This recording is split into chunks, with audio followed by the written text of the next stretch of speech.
quiet. Hey, hi guys, welcome back. All right, so let's get into this storytelling. It's gonna be for our Pisces. I'm doing Pisces, I'm doing Scorpio tonight, I'm doing a Fucus, and let me think. I think there's one other that I need to get all caught up on. And then tomorrow we change the backdrop, so we'll have a whole different style, whole different energy as of tomorrow. Okay, but let's begin. We've got Six of Pentacles, we've got the Moon, and we got the Magician.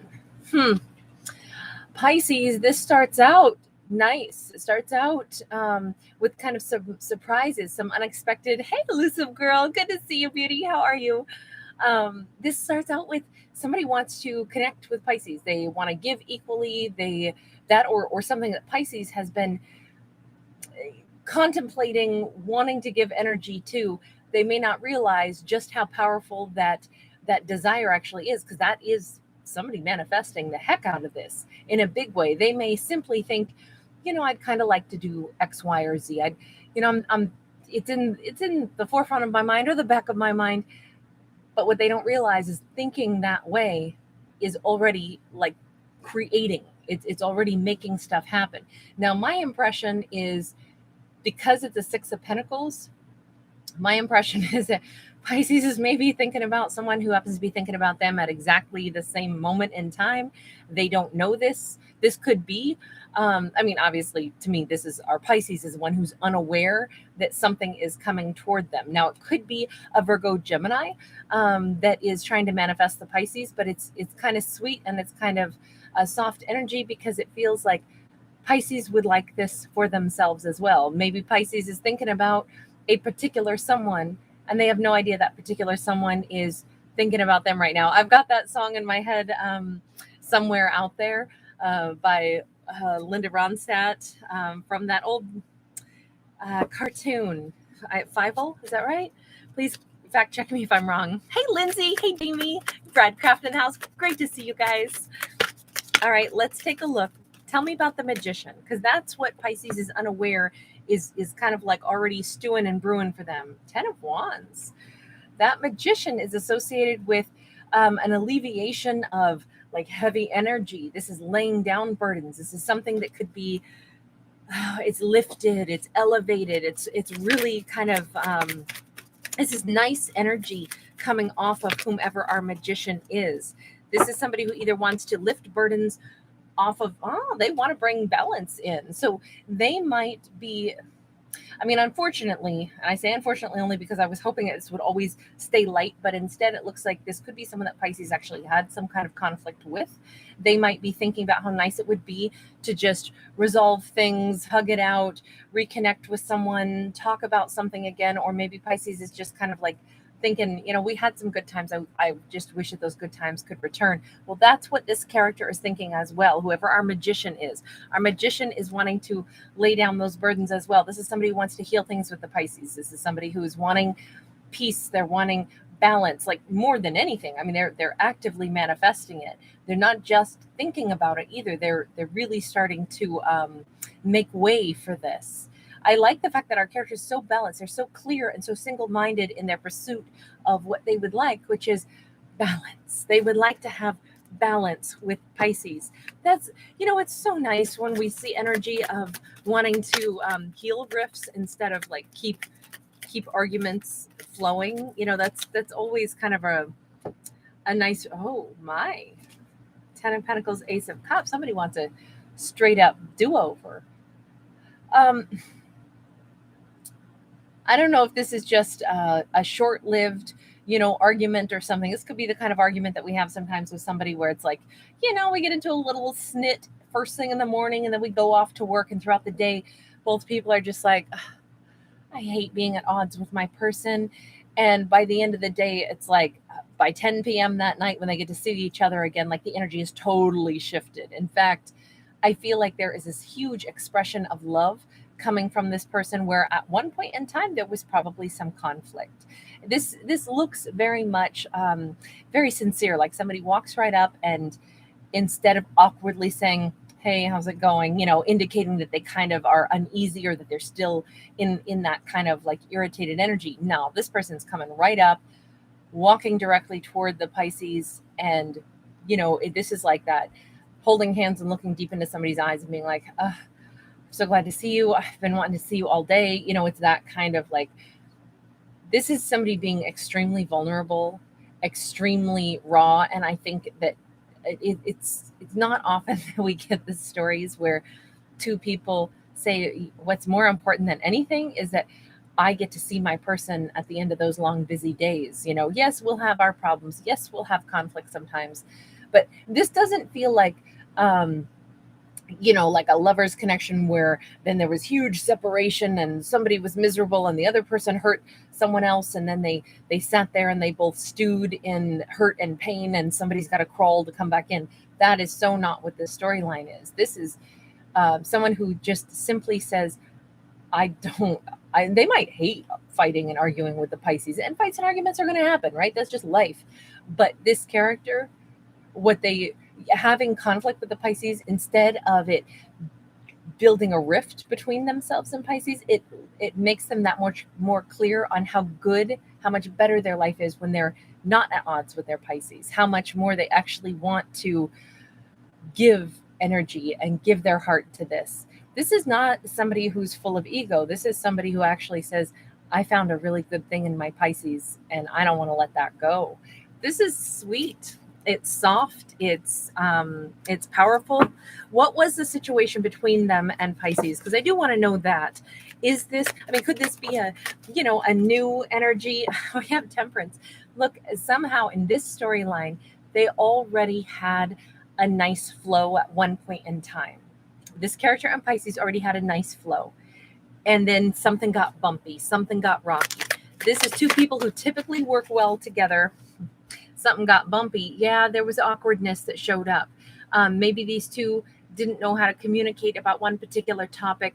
Maybe one person got silent. It could be a divine masculine who was kind of up in their head, stressing out, worrying about other things. Maybe Pisces was confused about their behavior. Maybe they're not that great all the time at communicating what's going on in their head, because Eight of Swords is stuck energy, but it's also stuck thoughts. And sometimes stuck thoughts, if they're stuck up here, they're certainly not coming out those lips very easily. And that can lead to all kinds of confusion. And then two people feel distant and they feel awkward. That's what I would say. This is two characters who normally have a good flow. And then something got funky, something got awkward. And it was awkward probably because of the vibe of like, I don't know what's going on with them. Are they mad at me? They're not really telling me what's happening in their head. What was happening in this particular character's minds? Nine of Swords. They were super stressed about what, though? What were they stressed out about? This could be that Pisces was dealing with someone that they cared a lot about, but that person was going through something that they weren't sharing with Pisces. Eight of Wands, 10 of Cups in the reverse. This is so crazy. This is almost like they were worried that Pisces wasn't being satisfied by them. They were worried that maybe Pisces didn't see them as long-term material. They were concerned that, maybe it's time that they have that conversation, because they wanted to ask Pisces, hey, are you not very happy with me right now? I'm just not sure what to think. And they didn't know how to broach that subject because they were feeling ill at ease. Like, what if I don't make my Pisces happy? What if they're not pleased with me? And then they got all awkward. Oh my gosh. Is this one of those situations where two people got awkward with each other, not because they don't want to be together, but because they do so much? Tell me what was going on with Pisces. The Hermit. Pisces was feeling kind of alone. Now, Pisces might have also needed a little bit of breathing space. Sometimes that Hermit's journey is a quiet journey because Pisces is working on something. They're thinking about something. This would be Knight of Wands. They're thinking about planning something that they really want to do. This could have been, it could be that Pisces was thinking of, Six of Cups. Well, if anything, I'm kind of wondering if Pisces wasn't thinking long and hard about either wanting to take a trip to go see like a family member, some soul group member, and this character thought, does Pisces not want to be with me? So then they were all stressed out and awkward and silent. This is like parent and child kind of energy, not romance, even though it is a returning soulmate. Pisces could have been thinking about, oh, my mom's coming for a visit. I'm excited about it, but it's also, you got to plan when somebody's coming to visit, or we're planning when we're going to go see someone. There was some kind of travel involved, even though this was short-term travel, but it looks like it was exciting, but could also have carried some stress. So, what it really looks like to me is two characters who care a great deal about each other, but got weirded out by what was one another's minds just because they hadn't really communicated about it. And then that in turn became a much bigger source of like confusion, frustration, even hurt energies, hurt feelings a little bit, not because either person was trying to hurt each other at all. Not in this one. In this storyline, you know, if we were to summarize this once again, it's like communication is so key, just reassuring one another, like touching base and being like, hey babe, are you okay? You seem kind of distant. Are you worried about something? Like being able to have that open dialogue.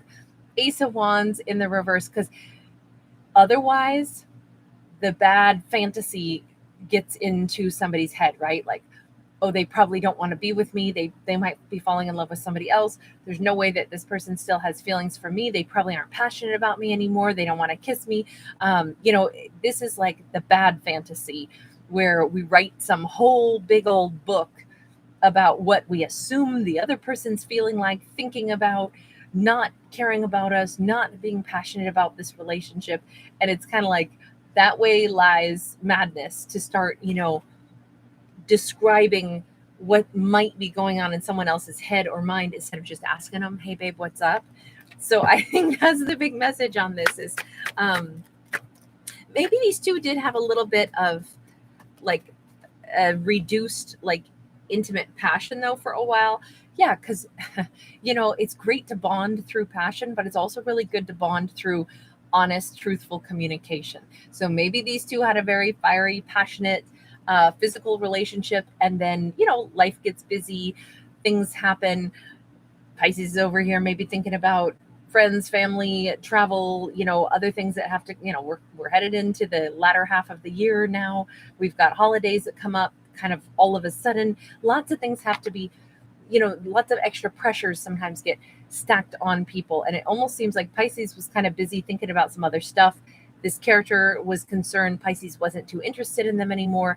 And it kind of seems like the way for them to find their way back to each other is, especially if passion and intimacy had kind of taken a back seat for a little while during this time where everybody's minds were busily making up worrisome stories about how this relationship is starting to maybe flag, or it's failing, or both people think the other one doesn't want to be with them.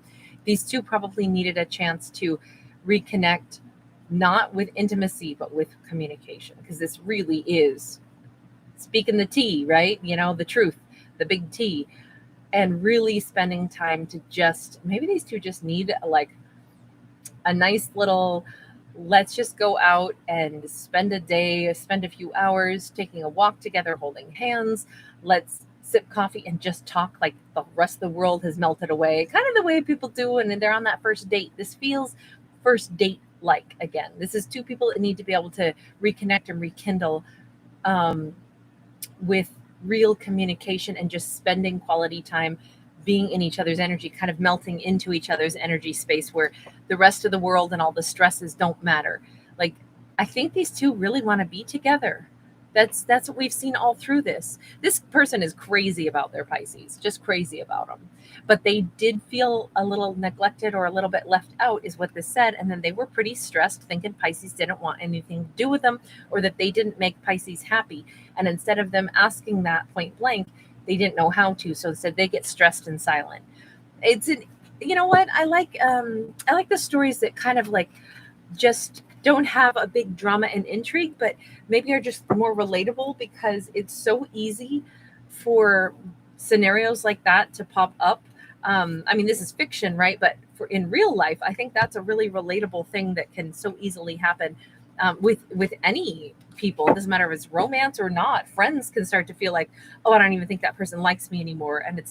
And then pretty soon the other character's thinking the same thing, and you can wreck a really great relationship just by not talking to each other enough. I don't know. I liked that one because I think it felt so much softer. Anyway, guys, I'm going to leave that one there. I know it's kind of short and sweet, but that's what we got there. Anyway, you guys, thank you so much for being here. I'm absolutely delighted. It's always nice to see everybody. Thank you for giving it a thumbs up and subscribing if you do enjoy the channel. All right, you guys. 01 frequency. Good to see you. Oh, I love the puppy icon. That's adorable. Or emoji, rather, not icon. One of the Son of Man. Hello, hello. You guys, thanks. Thank you so much for hanging out. Hey, Chrissy, how are you? Likewise, darling. Devonetta Raven, you're in the house. Very nice. Good to see you. Hey, Patrick. Wonder T, back at you, darling. Glad you made it to the live. All right, you guys, I'm going to be doing Scorpio and Ophiuchus and a couple of others still tonight also, so I'll see you in those next. Mwah. Lots of love. Thank you guys for being here.